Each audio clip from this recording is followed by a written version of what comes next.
ربما كنت مسيئا فأراك الإحسان منك صحبتك من هو أسوأ حالا منك.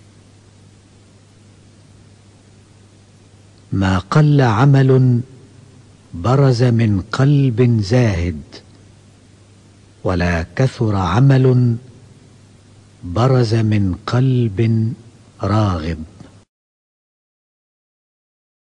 حسن الأعمال نتائج حسن الأحوال، وحسن الأحوال من التحقق في مقامات الإنزال.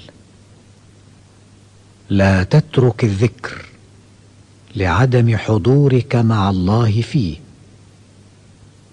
لأن غفلتك عن وجود ذكره أشد من غفلتك في وجود ذكره.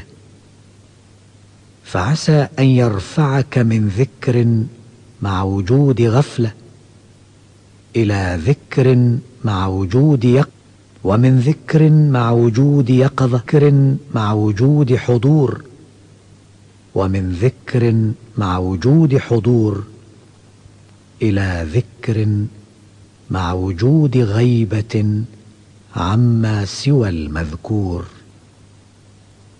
وما ذلك على الله بعزيز. من علامات موت القلب عدم الحزن على ما فاتك من الموافقات، وترك الندم على ما فعلته من وجود الزلات. لا يعظم الذنب عندك عظمة تصدك عن حسن الظن بالله تعالى، فإن من عرف ربه استصغر في جنب كرمه ذنبه. لا صغيرة إذا قابلك عدله، ولا كبيرة إذا واجهك فضله.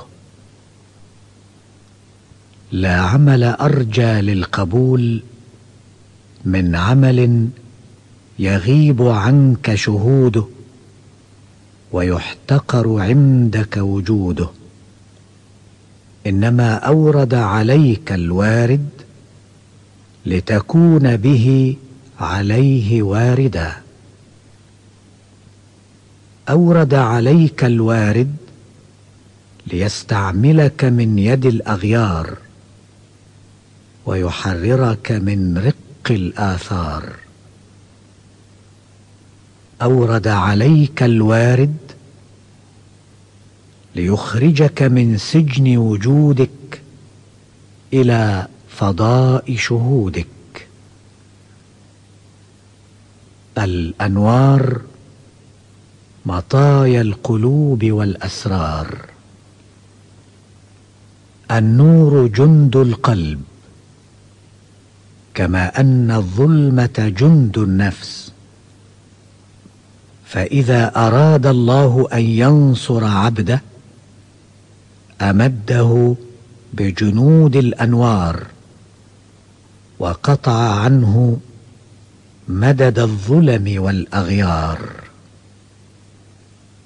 النور له الكشف، والبصيرة لها الحكم، والقلب له الإقبال والإدبار. لا تفرحك الطاعة لأنها برزت منك، وافرح بها لأنها برز من الله إليك. قل به وبرحمته فبذلك فليفرحوا هو خير مما يجمعون. قطع السائرين له والواصلين إليه عن رؤية أعمالهم وشهود أحوالهم. أما السائرون فلأنهم لم يتحققوا الصدق مع الله فيها، وأما الواصلون فلأنه غيبهم بشهوده عنها. ما بسقت أغصان ذل إلا على بذر طمع.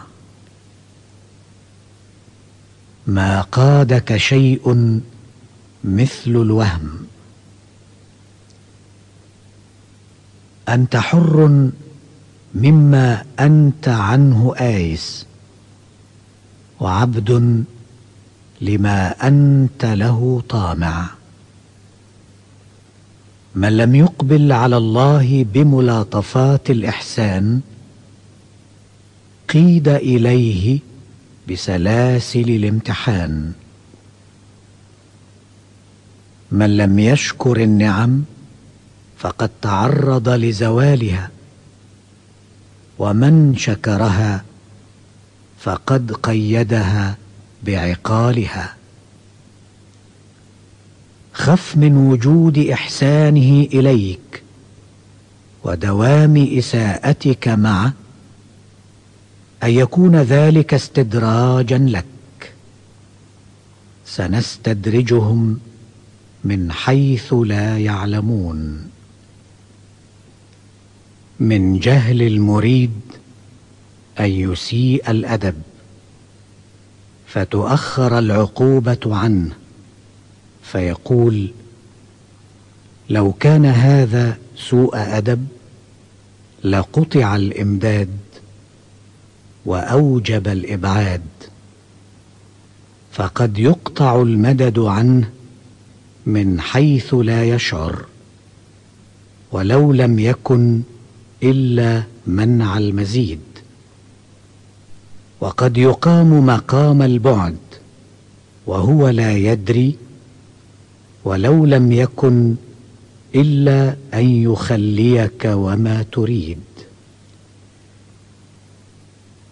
إذا رأيت عبدا أقامه الله تعالى بوجود الأوراد وأدامه عليها مع طول الإمداد، فلا تستحقرن ما منحه مولاه، لأنك لم تر عليه سيم العارفين ولا بهجة المحبين.